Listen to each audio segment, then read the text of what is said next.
Le propriétaire du bateau s'est énervé là, ces derniers jours. Il a dit Ignare, il a pas été bon, il a carrément abandonné mon bateau. Vous répondez quoi là-dessus alors? Bah, le mot abandonné me choque beaucoup, parce que même si j'ai donné assez peu de nouvelles, voire pas du tout, j'ai loin d'avoir abandonné ce bateau pour deux raisons. Déjà parce que moi j'ai une histoire commune avec ce bateau qui est assez incroyable, donc j'ai vraiment des sentiments pour ce bateau.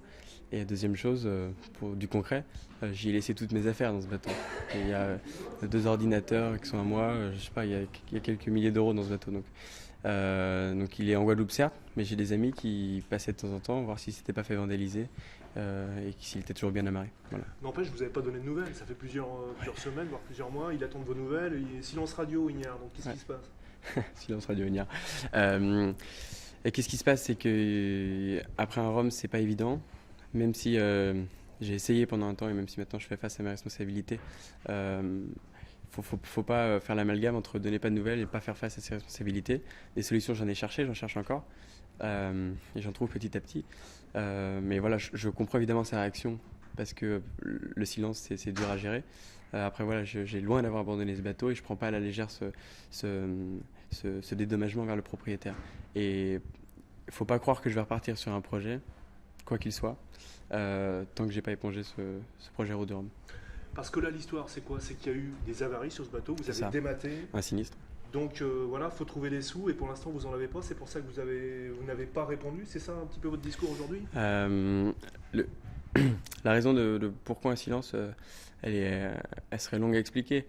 Je pense qu'après une route du Rhum, on ne peut pas prévoir ce qui se passe après une route du Rhum. Pour en avoir parlé avec plusieurs skippers, je suis vraiment pas le seul dans ce cas-là. Tout retombe, quoi, que ce soit la fatigue psychologique ou physique. Donc ça c'est un fait. Après, tu es dans une incapacité financière, c'est pas évident. Aujourd'hui, je sais pas, je dois peut-être 35 000 à 40 000 euros avec la vétusté pour remettre en état.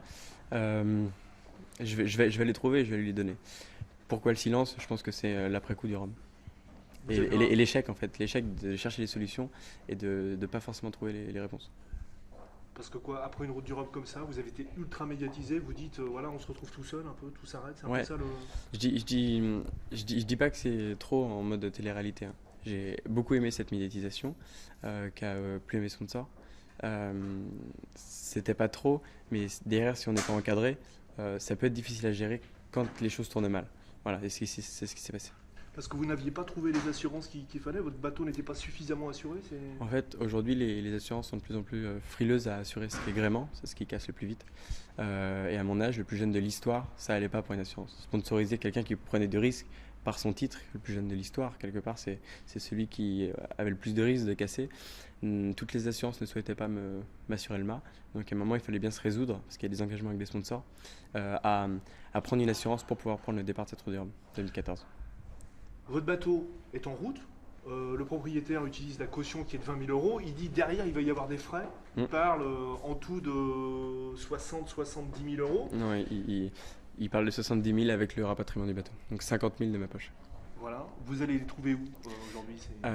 Donc moi, je pense que c'est moins que 50 000. Après ça, faut qu'on se jauge avec le propriétaire, hein. Je ne mets pas en cause ces 50 000.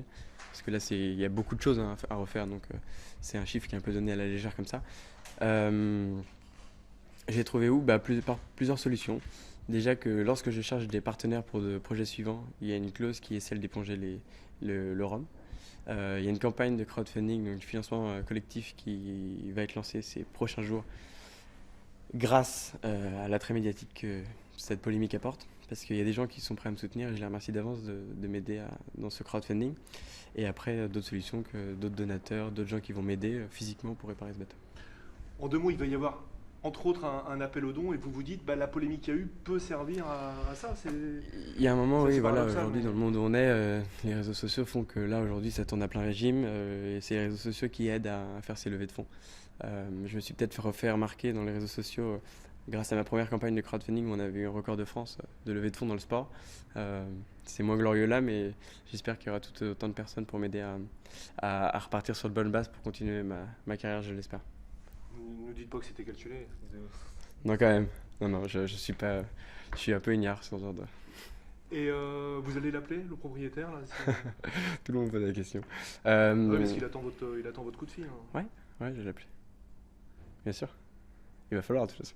Ok. C'était dur à vivre ces derniers jours, là, cette polémique. Il n'y recose pas, il n'y recose pas. C'était. Ah bah, Vous avez senti une énorme pression?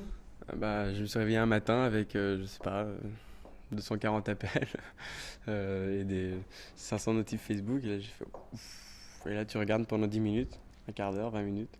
Puis là, t'arrêtes parce que les gens savent pas de quoi ils parlent trop, ils t'assassinent. Il y a quelques, quelques personnes qui continuent à croire en toi. Et, voilà. Donc, c'est vraiment pas évident à regarder. J'avais toujours entendu parler de gens qui étaient dans des polémiques, dans des tourmentes. On se pose la question de comment ils la gèrent, bah c'est loin d'être évident. Après, je me plains pas, hein. Cette polémique, elle a aussi lieu d'être. À partir du moment où tu es quelqu'un de médiatisé, personnage public, je critique pas forcément cette polémique sur le net. Toute dernière question, si par bonheur on vous le souhaite, vous trouvez les sous Je vais les trouver. Le plan de carrière derrière, c'est quoi? Vous remettez ça? Vous avez vraiment envie d'en faire votre vie? Ah oui, c'est ma passion. Ça, c'est ma passion, donc ça va pas me lâcher comme ça. Après, voilà, je vais pas en parler maintenant, mais il y a plein de projets, il y a plein de possibilités. Euh, je souhaite finir cette étape et embrayer sur la deuxième plus tard. Passez à autre chose. C'est ça. Merci beaucoup. Merci à vous.